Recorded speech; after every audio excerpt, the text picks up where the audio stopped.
muri icyo gitabo ndetse no kwisi muri rusange nkuko bivugwa witwa Salomon yagize ngo hano umwana wawe umuhanisha akanyafu ntikazamwica niko kazatuma aba umugabo nushaka sazana n'imirongo ishyigikira ibyo ngibyo abanyegiputa hano haruguru iwacu muri Afrika mu Misiri bavuze ngo ubwenge bw'umuhungu bo bashatse kwivugira umuhungu cyane cyane ariko wumve muri societe za kera bakundaga kuvuga umuhungu bagakunda kuvuga umugabo bakavuga ko umugore nawe yisanga mu mugabo akenshi n'abatunga ibintu cyane ngo ubwenge bw'umuhungu buba mu bitugu bye icyo bavugaga ni iki ibitugu by'umuhungu bitari yakanyafu nta kintu cyajyaga ariko reka mbanze mbabaze tubije ikibazo cyawe reka nsoze nsubize ikibazo cyawe ntabwo wabura kwigisha ngo wadukira umwana hondagure vuga ngo birajya kumujyamo ariko umwana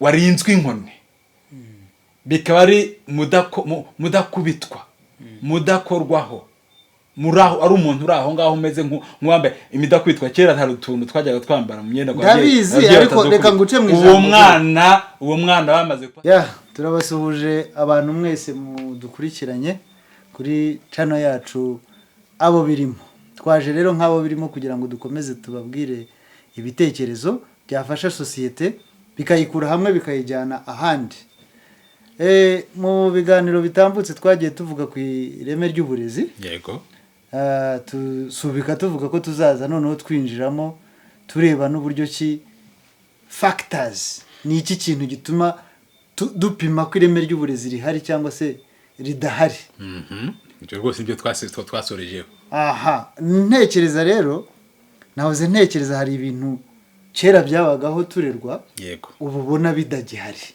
ndi kwibaza se bara byaba ari yo ntandaro yatanze icyuho kigatuma abantu bavuga ngo ireme ry'uburezi ntaryo ubwo namwe muranyunganira kera mwana iyo yakosaga akigira akagarara mu ishuri umurezi yari afite uburenganzira bwo kumuhamagara akamucisha akanyafu yego ariko ubu ngubu uburenganzira bw'umwana kirazira kikazirizwa nta kanyafu urumva kera uzi ko nyogokuru yabaga yicaye hariya akandeba ikijisho nkahita amenya icyo ambwiye ntacyo avuze ibyo twakitaga igitsuri none kwiga mwebwe mwiga ndakeka ariko byari bimeze gute oya turi muri generation zimwe gahunda yari imwe ndetse niba atari muri Afrika hose haba ari kwisi hose murabibona muti igitsuri mu burezi kirakenewe akanyafu mu burezi karakenewe nagira ngo tubwire abantu ibitekerezo byacu nabo tubasaba gukomeza gushyiraho comment ibitekerezo byabo barabyumva gute kugira ngo turebe ko nyine koko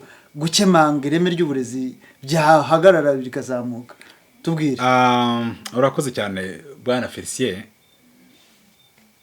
uburezi ni ikintu gikomeye kandi nibwo buzima ni ikintu kigari ariko uburezi bw'ino minsi hatari ubwo mu Rwanda gusa bwo kwisi muri rusange bwagize ikibazo gikomeye nta kindi kigaragara nuko icyo gitsure cyabuzemo kirakwiye ndetse cyane akanyafu kenshi gashoboka ndetse n'izindi mpamvu zose aho bitari rero nibwo usanga abantu barabaye byigenge babwiye umuntu gukora ikintu agakora ikindi ngenda nemeza kigikiye ko akanyafu gakwiye kugaragara mu burezi mu buryo buri nakwita smart mu buryo bufite icyerekezo bunoza atari bwa bundi bwo guhurahurana ubugome n'umujinya ariko bikagira injyana bikorwamo none se kunganiraho gato yego nabundi turi kwiga muri kaminuza cyangwa muri za 2008 baduhaye assignment isuzuma bumenyi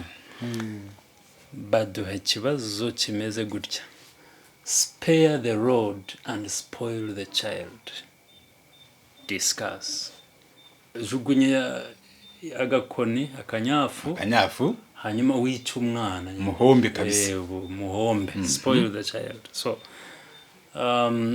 ndakubwiza ukuri twese abakoze iyo assignment twarayitsinzwe kuko discuss buriya bari open ended question cyangwa se ikibazo kidafite nasa ku ntego byagombaga byarangiye ngo bigenze gute bemeje byarangiye tugitsinzwe kuko twese twarabyemeje ko kuko yo wajugunye inkoni umwana uba wamwangije ariko rero aho ngaho naho reka twongere tubyumve murahamya ko umwarimu nafata inkoni agakubita umwana azamenya ibyo atari yumvise, ahubwo mwakabaye mubwira umwarimu akigisha kurushaho umwana akabyumva.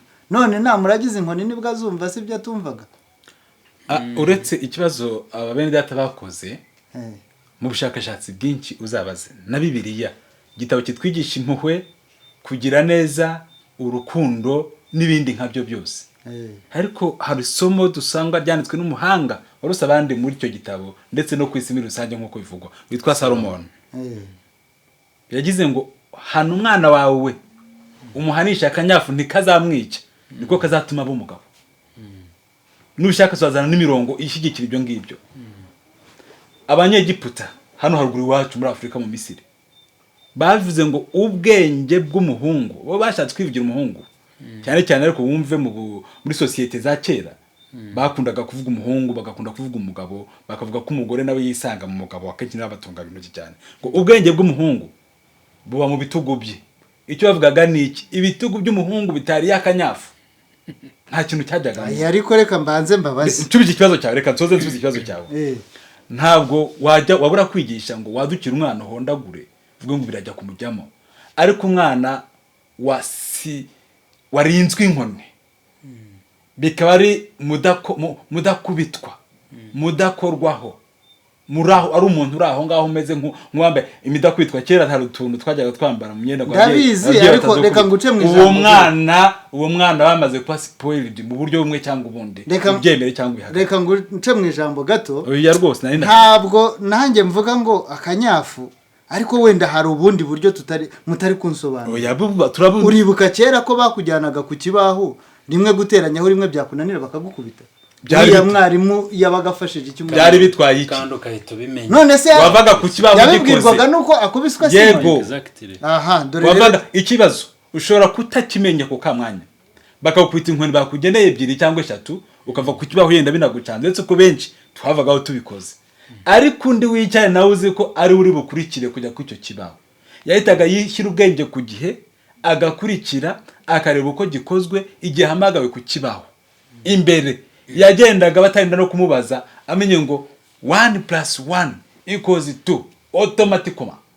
Je rero dore umurongo wanjye mbona ngiye kubaha urugero. Burya abatwigisha kwigisha n'ingero. Yego, ukurikira urugero rwanjye ukuremo icyo nshaka kuvuga. Tuvuge hano mfite gereza igomba gufunga abagororwa bangahe 100. Yego. Mfite n'abarinda gereza bangahe 20. Abarinda gereza mbahaye imbunda n'ubushobozi bwose, bari well equipped. Yego, bien équipé. Ku buryo bacunga umutekano rwose. Noneho mbakoresheje inama ndababwira ati mva rero mwabacunga gereza, iki gihugu cyacu gishyigikiye uburenganzira, n'umugororwa nubwo yakatiwe afite uburenganzira. Yego. Mwemerewe kumurinda icyamuhungabanya, ntawemerewe kumurasa. Yego. Ngo abe yata ubuzima. Muri kubyumva? Turabyumva. Bafite ibintu byose. Bwana ku ntego ariko urugero rugenda gahoro. Tugeze hepfo ngahamagara abagororwa, nkabwira ati mwabagororwa, hano mwisanzure, muzajya musohoka mugiye gukora imirimo nsimbura gifungo, mugaruke babagaburire. Bari abagabo mureba barabarindira umutekano, nta muntu ushobora guhinguka hano. Ariko ntawemerewe kubarasa. Ikosa mwakora ryose ntago rigomba gukosorwa no kubarasa. Bagomba kubazana tukareba amakosa aho yaturutse. Murabyumva? Yego. Noneho rero bukeye bajya hehe gukora imirimo nsimbura gifungo. Havamo umwe ufite ubwenge busimbutseho gato yabujagaraye, hagati ariko ko batwemereye ko ntawe uzaraswa, aba tipu w'abacika. Agera cyangwa pyo aranyaruka. Umurinda gereza abaramubonye agiye gukokinga, yibuka ko afite iteko ryo kutamurasa. Muzi uko yabigenje, yavugije induru, bamwirukaho hafi y'ishyamba, abarabacitse aranyereye, abandi bari kureba. Barataha. Bukeye baravuga ati rero ubushize mwakoraga igishanga kugira ngo isuri amazi azajya abonaho anyura, hatazabaho ibiza. None mugiye kujya muri ririya shyamba mucemo, akuno kutujyana kuri uretse ariko umuntu yumva urugero neza yarukurikiranye. Turakumva ariko muce imirwanyasuri muri ririya shyamba kugira ngo ritazamanura amazi. Urumva ko bagiye gukora imirimo nsimbura gifungo mu ishyamba. Bagiye mu ishyamba, barakoze nka saa 5 bagenda bose. bari mu ishyamba wabimenya icyakurikiyeho bose bahise bagira gute biruka kubera iki baravuze ati ubushize wirutse wabonye baramukubise se yabaye iki wabonye baramurashe ntibari bafite imbunda se sindi kumva se ari uko kutuvugira kandi uretse wumve ni ukuvuga iki rero icyisha uburezi si umunyafu dushobora no kwigisha nta munyafu uhari ikibazo nababwiye umwana ngo uri mudakorwaho uriya mwarimu ureba imbere yawe arakwigisha ariko nta burenganzira afite bwo kukuvuga nushaka usakuze nushaka ufate telefone nushaka ukopere nta no gukoza urushyi uwo mwana wamaze kubwira ayo makuru aziga ashaka kwiga hazabona nyine mwarimu bya bindi birinda umuceri byabyitaga kadahumeka ni ukuvuga ngo mwarimu ari aho ngaho aze figa kuko umwana afite amakuru y'uko icyo yakora cyose mwarimu atazagira gute atazamukoraho njye rero simvuga ko akanyafu kadakenewe cyangwa gakenewe icyo mvuga ni ukubwira abana amabanga rya ni ibanga ry'akazi numara kuvuga ngo mwarimu ntacyo ari bugukoreho umwana se arabigenza gute ko ari umwana nyine atangira amukore no mu bwanwa avuga ati iki cyarimo ubundi cyangwa urumva kuko azi ko nta kintu ari bumukore iyi rero uwo muntu yavuye akanyafu ubwo ushoje dusoza wemeza nawe yuko akanyafu uwo muntu yavuye hanze umva conclusion yavuye mu burengerazuba bw'isi umuntu utanga amabwiriza y'uburezi nasubiremo areba uburyo ki umwana amenya yuko mwarimu afite inshingano zo kurera habamo gukebura nako kanyarinda kuzamo kubeshyanya umwana akwiye kuba afite amakuru n'umurera akagira amakuru mabi yo kuvuga yuko ntawe uzamukora ari ndakoreka nicyo kibazo namenye yuko nakosa yasakuje nyine bamukubita bamuhana ayo makuru yavuye